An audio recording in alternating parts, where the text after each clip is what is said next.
Hello, all is well, students. Let's continue the part 2 of Geography chapter 4th year, Weather and Climate.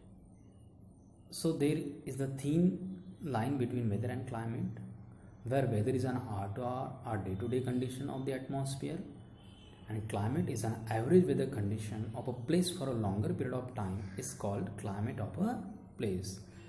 So there are some instruments used for measuring the weather. Thermometer is for measuring the temperature, barometer is for the atmospheric pressure, rain gauge for measuring the amount of rainfall, and wind vane for the direction, to find the direction of the wind. Now temperature.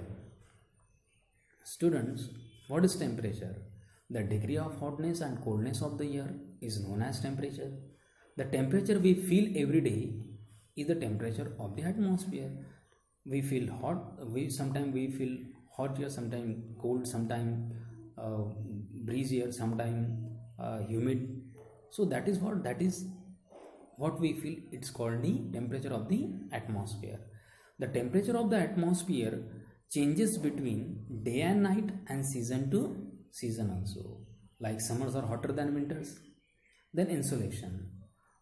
Student, insolation means to trap, okay, or to absorb.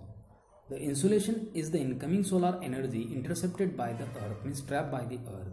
Insolation is an important factor that influences the distribution of temperature. So how this insolation is important factor for distribution of temperature?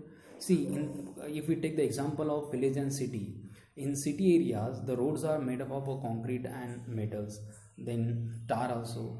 Tall buildings are there, density of population is too much, okay, hence. And in the village side, okay, their soil is there, okay, the kacha roads are there, houses are not tall as much as compared to the city areas, okay, the density is not there. So hence temperature of the city is higher than the village, because these concrete roads and tall buildings intercepted the solar energy more than to the villages. The amount of insolation decreases from the equator toward the poles. How this so? See this diagram. In the solar energy, the sun rays directly fall on the equatorial area compared to the north pole, because on the north pole the sun rays are slantingly fall. Here in the equatorial area, the small surface area where the many more sun rays directly fall, and the heat is generating here too much, okay, trapped by the earth also more. And on this slanting area the space is large, and hence it's absorbed, but it's too less heat compared to the equatorial area. So hence we can say this, hence we say the amount of insolation decrease from the equator toward the poles. Now air pressure. The pressure exerted by the weight of air on the earth's surface is called an air pressure. The air pressure is highest at sea level and decrease with the height, vertically we say, and horizontally influenced by temperature of air at a given place. Like in the coastal areas, okay, the temperature is different from the northern parts of India, okay, or in the central part of India. So we can say horizontally this temperature of air may be different. Next, air pressure. At higher temperature, air heated and rises, creates a low pressure area. Low pressure is associated with cloudy skies and wet weather.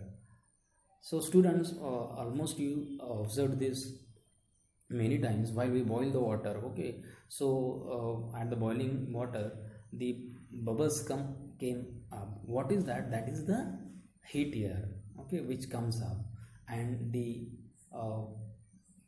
cold water goes down, and this create a low pressure area, and low pressure area almost associated with the cloudy skies and wet weather. The lower temperature air and hence go to sink, means go to down, and creates the high pressure area. High pressure area is associated with the clear and sunny skies, okay. These two differences you have to remember always. The air always moves from high pressure area to low pressure area. Wind. Winds, the movement of air from high pressure area to low pressure area is called wind. So wind can be broadly divided into three types: permanent, seasonal and local. So here the diagram of major pressure belt and wind system.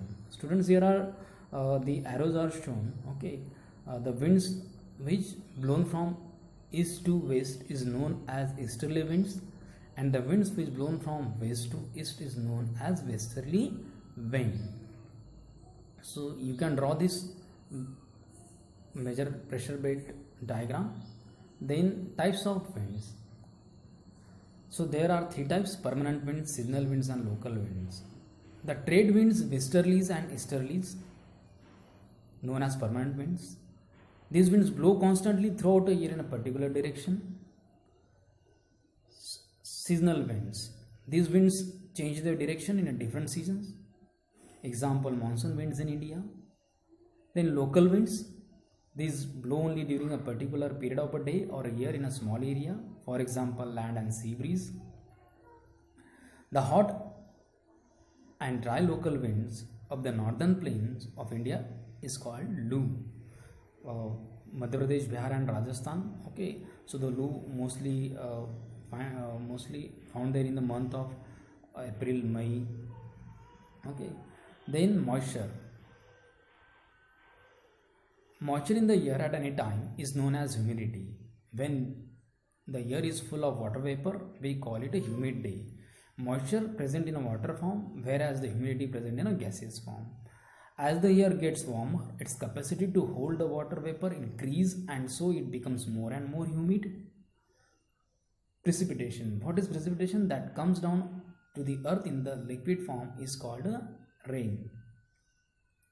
Types of rainfall.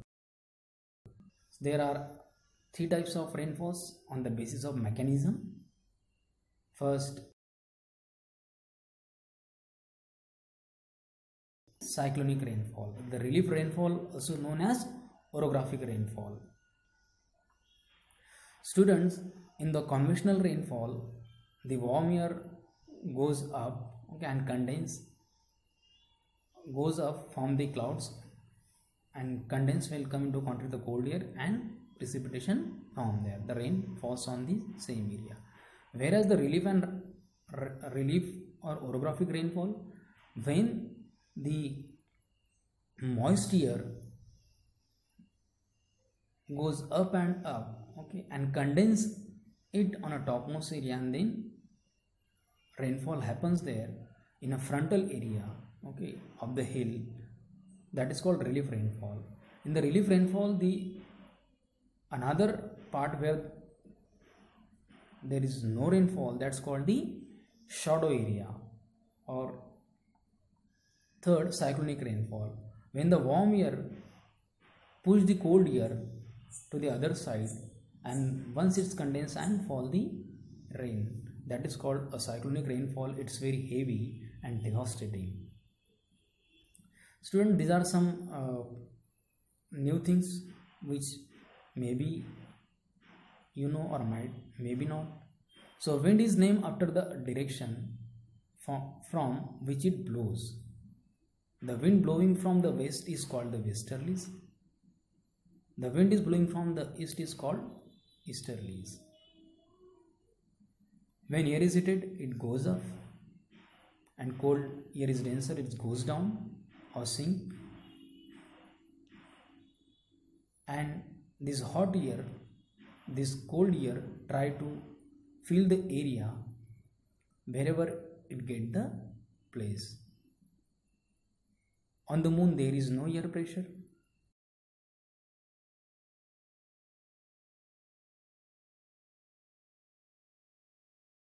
If they don't wear such a kind of suit, then ultimately their counter pressure of the body makes to burst the blood vessels, and the astronauts bleed. The standard unit of measuring temperature is degree Celsius. It was invented by Andre Celsius on the Celsius scale.